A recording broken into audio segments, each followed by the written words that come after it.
कांग्रेस सांसद राहुल गांधी ने आज प्रेस कॉन्फ्रेंस में चुनाव प्रक्रिया को लेकर बड़ा आरोप लगाया है। उन्होंने दावा किया कि देश में चुनाव में संगठित तरीके से धांधली हो रही है। राहुल गांधी ने कहा कि कर्नाटक के आलंद क्षेत्र में फेक लॉगिन का इस्तेमाल कर 6000 से ज्यादा वोट काटे गए हैं। उन्होंने ये भी कहा कि उनके पास इसके पुख्ता सबूत मौजूद है। राहुल ने इस मुद्दे को देश के युवाओं के सामने एक चेतावनी की तरह पेश किया। प्रेस कॉन्फ्रेंस की शुरुआत में उन्होंने कहा कि यह हाइड्रोजन बम नहीं है, हाइड्रोजन बम आ रहा है। उनके इस बयान ने सियासी हलकों में हलचल मचा दी है। ये एक और उदाहरण है वोट चोरी का। पिछली बार मैंने आपको एडिशंस के बारे में बताया था, ये हम आपको डिलीशंस के बारे में दिखा रहे हैं और सबूत के साथ हम आपको दिखाएंगे कि ये जो डिलीशंस हुए हैं ये सेंट्रलाइज तरीके से कॉल सेंटर के प्रयोग करके, सॉफ्टवेयर के प्रयोग करके किए गए हैं।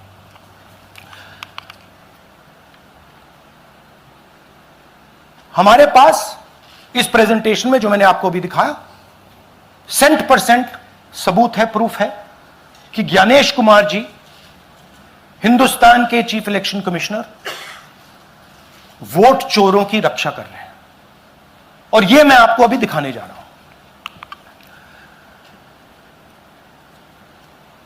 हर इलेक्शन में हमें रिपोर्ट आती थी कि वोटर्स डिलीट हो रहे हैं। कांग्रेस वोटर्स डिलीट हो रहे हैं, ऑपोजिशन के वोटर्स डिलीट हो रहे हैं, दलित वोटर्स डिलीट हो रहे हैं, आदिवासी हो रहे हैं, माइनॉरिटी वोटर्स डिलीट हो रहे हैं, ओबीसी वोटर्स डिलीट हो रहे हैं। मगर जब डिलीट होते हैं ऑपोजिशन के ही होते हैं। पटना से बड़ी राजनीतिक खबर सामने आई है। बिहार के मुख्यमंत्री नीतीश कुमार आज केंद्रीय गृह मंत्री अमित शाह से मिलने पटना के एक होटल पहुंचे। दोनों नेताओं के बीच कई महत्वपूर्ण मुद्दों पर चर्चा होने की संभावना है। खासतौर पर आगामी विधानसभा चुनाव को लेकर रणनीति पर बातचीत हो सकती है। ये मुलाकात राज्य की राजनीतिक दिशा को प्रभावित कर सकती है। सूत्रों के मुताबिक बैठक में चुनावी तैयारियों और गठबंधन को लेकर विचार विमर्श भी होगा। फिलहाल दोनों नेताओं के बीच बातचीत जारी है। दिल्ली की मुख्यमंत्री रेखा गुप्ता ने प्रधानमंत्री के अभियान एक पेड़ मां के नाम की जमकर प्रशंसा की। उन्होंने कहा कि आज यहां आए सभी राजनयिकों की आंखों में प्रेम और संवेदना साफ नजर आई है। मुख्यमंत्री ने भरोसा जताया कि अभियान लोगों के दिलों में प्रकृति और मां के प्रति प्रेम जगाने में सफल होगा। इस कार्यक्रम में 72 देशों के प्रतिनिधि मौजूद थे, जिन्होंने बड़ी श्रद्धा से एक एक पेड़ लगाया। हर एक व्यक्ति की आंखों में आंसू और अपनी मां के प्रति गहरी भलाई की भावना थी। उन्होंने इस पहल को एक प्रेरक और सार्थक कदम बताया। दिल्ली में इस अभियान ने एक नई ऊर्जा और सौहार्द की लहर दौड़ा दी है। हमेशा माँ ही रहेगी। वो धरती पे किसी भी देश के नागरिक के लिए हो। और आज मैंने जितने भी डिप्लोमेट्स यहाँ आए थे उन सबकी आंखों में जो प्यार देखा और कितने गर्व के साथ वो नेम प्लेट दिखा रहे थे कि ये मेरी माँ है जिसके लिए मैंने पेड़ लगाया। मुझे लगता है कि आदरणीय प्रधानमंत्री जी का ये मिशन एक पेड़ माँ के नाम, ये इतना भावुक कर देने वाला है कि लोगों को अपने आप प्रकृति से प्यार हो जाएगा। लोगों को लगेगा कि ये पेड़ लगा करके उन्होंने अपनी माँ को, प्रकृति माँ को और धरती माँ को, सबको अपना एक डेडिकेशन दिया है, एक अपना समर्पण दिया है। और आज सभी डिप्लोमेट्स ने, आज सभी आए हुए एम्बेसडर्स ने बहुत अप्रिशिएट किया कि ये इस तरह का ड्राइव जो है ये अपने आप में यूनिक है।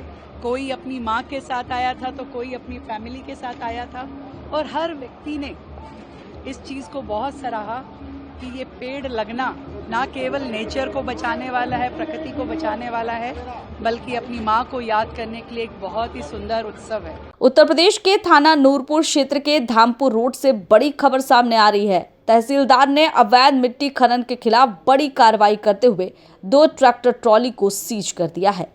जानकारी के अनुसार कॉलोनी में अवैध तरीके से मिट्टी डाली जा रही थी। खनन माफिया दिन दहाड़े ट्रैक्टर ट्रॉली और लोडर के जरिए मिट्टी का खनन कर रहे थे। तहसीलदार ने अपनी टीम के साथ मौके पर छापेमारी की और कार्रवाई को अंजाम दिया। इस कार्रवाई से खनन माफियाओं में हड़कंप मच गया है। नियमों को ताक पर रखकर खनन किए जा रहे हैं। अब प्रशासन का चाबुक चला है। प्रशासन की एक सख्ती से इलाके में संदेश गया है कि अब अवैध खनन करने वालों को बख्शा नहीं जाएगा। उत्तर प्रदेश के थाना अफजलगढ़ क्षेत्र से इस वक्त एक सनसनीखेज खबर सामने आ रही है। भूतपूरी रामगंगा पुल के पास सड़क किनारे एक अज्ञात बुजुर्ग व्यक्ति का शव पड़ा मिला, जिससे इलाके में हड़कंप मच गया। मौके पर पहुंची पुलिस ने शव को कब्जे में लेकर पोस्टमार्टम के लिए भेज दिया। शुरुआती जांच में आशंका जताई जा रही है कि बुजुर्ग की मौत किसी अज्ञात वाहन की टक्कर से हुई हो सकती है। फिलहाल पुलिस शव की शिनाख्त करने में जुटी है। घटना के बाद से स्थानीय लोगों में दहशत का माहौल है। पुलिस आसपास के सीसीटीवी कैमरों की जांच भी कर रही है ताकि घटना की पूरी सच्चाई सामने लाया जा सके।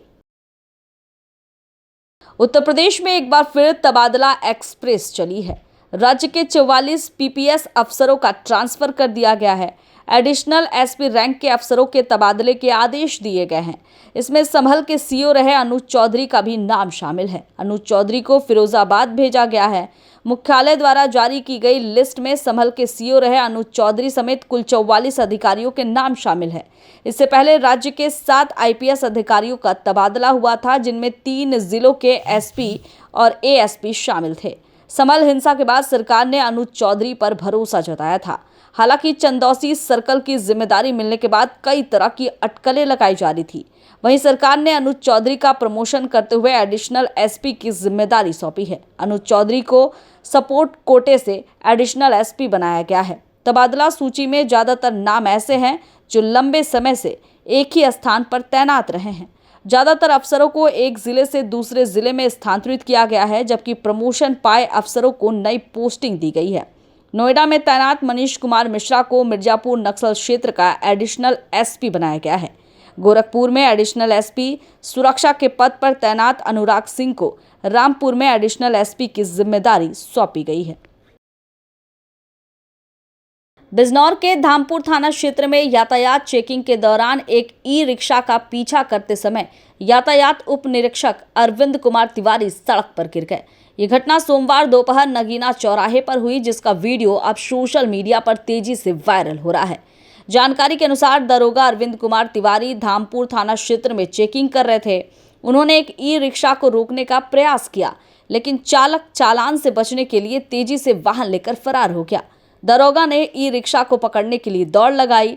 इसी दौरान दौड़ते हुए उनका संतुलन बिगड़ गया और वे अचानक ही सड़क पर गिर पड़े। वायरल हुए 29 सेकंड के वीडियो में दिख रहा है कि दरोगा पहले ई रिक्शा चालक को रोकते हैं और उसे मुड़ने का इशारा करते हैं। चालक हल्के से ई रिक्शा घुमाता है और फिर उसे तेजी से भगा देता है। दरोगा ई रिक्शा के पीछे दौड़ते हैं और कुछ कदम चलने के बाद लड़खड़ा कर गिर जाते हैं। इसके बाद वे उठते हैं और एक बाइक सवार की मदद से ई रिक्शा चालक का पीछा करते हुए दिखाई देते हैं। प्रतापगढ़ जिले के दिलीपपुर क्षेत्र में मंगलवार देर रात पुलिस और लुटेरे के बीच मुठभेड़ हो गई। पुलिस की जवाबी फायरिंग में लूट के मामले में वांछित आरोपी मान सिंह के पैर में गोली लगी। घायल आरोपी को जिला अस्पताल में भर्ती कराया गया है। पुलिस ने उसके कब्जे से लूट के रुपए और घटना में प्रयुक्त मोटरसाइकिल बरामद की है। पुलिस के मुताबिक 16 सितंबर को ग्राम द्वारिकापुर में अज्ञात बदमाशों ने एक व्यक्ति से मोबाइल और नगद लूट ली। इस मामले में दिलीपपुर थाने में मुकदमा दर्ज कर पुलिस टीम को बदमाशों की तलाशी में लगाया गया और इसी कड़ी में 17 सितंबर की रात थाना दिलीपपुर पुलिस शहीद गेट शिवसत से इंजीनियरिंग कॉलेज के पास चेकिंग कर रही थी। इसी दौरान आरोपी मान सिंह पुलिस को देखते ही फायरिंग करने लगा। पुलिस ने आत्मरक्षा में जवाबी गोली चलाई, जिसमें आरोपी के बाएं पैर में गोली लगी और वो मौके पर घायल होकर गिर पड़ा। आरोपी की पहचान मान सिंह के रूप में हुई है। उसके पास से 2200 रुपए नगद और घटना में प्रयुक्त मोटरसाइकिल बरामद हुई है। आज जनपद प्रतापगढ़ में थाना दिलीपपुर के थानाध्यक्ष अपने हमराहियों के साथ शिवसतपुर पुल के पास चेकिंग कर रहे थे, जहां पर एक मोटरसाइकिल तेजी से आती हुई दिखाई दी।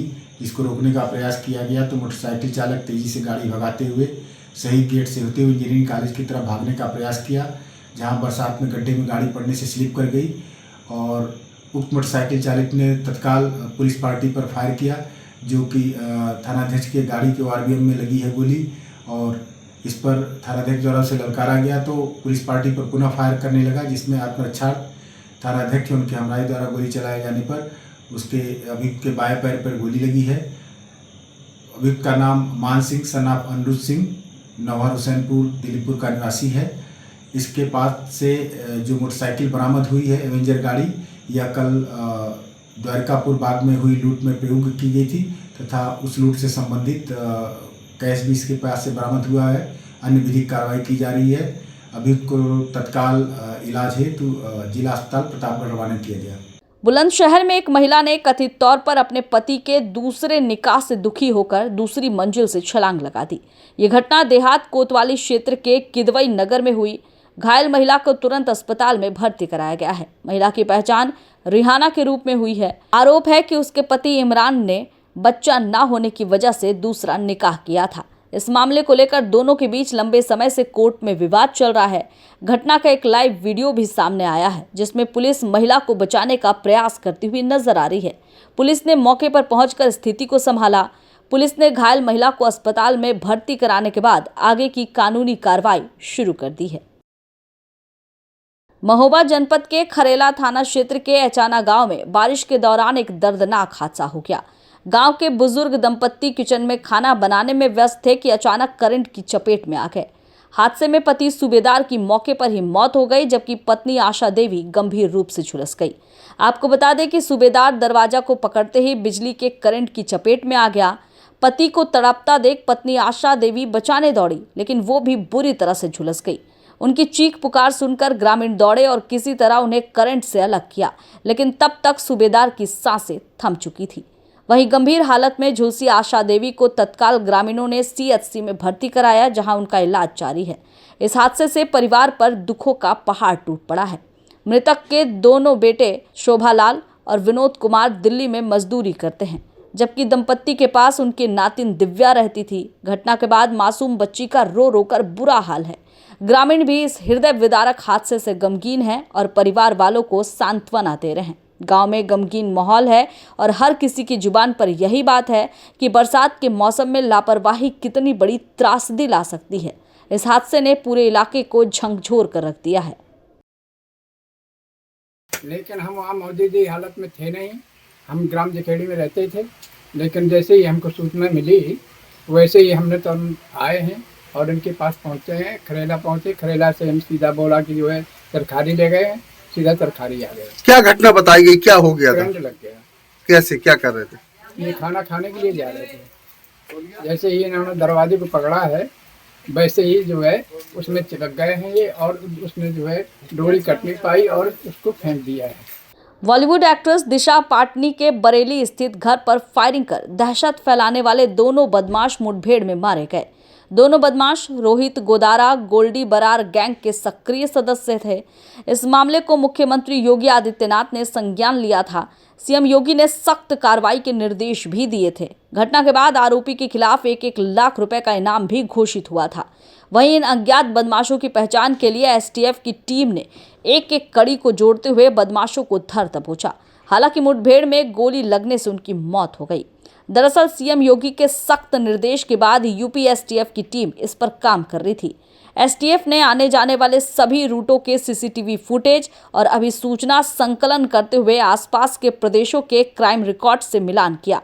साथ ही तकनीकी विश्लेषण की मदद से घटना को अंजाम देने वाले दोनों बदमाशों की पहचान की गई। जांच के समय टीम ने हर एक बिंदु पर जांच के साथ ही कड़ी से कड़ी जोड़ते हुए बदमाशों की पहचान कर ली। सूत्रों के मुताबिक जांच के दौरान बदमाश के जूते उसके लिए काल बन गए। लाल रंग के जूते की वजह से ही बदमाश की पहचान हो सकी।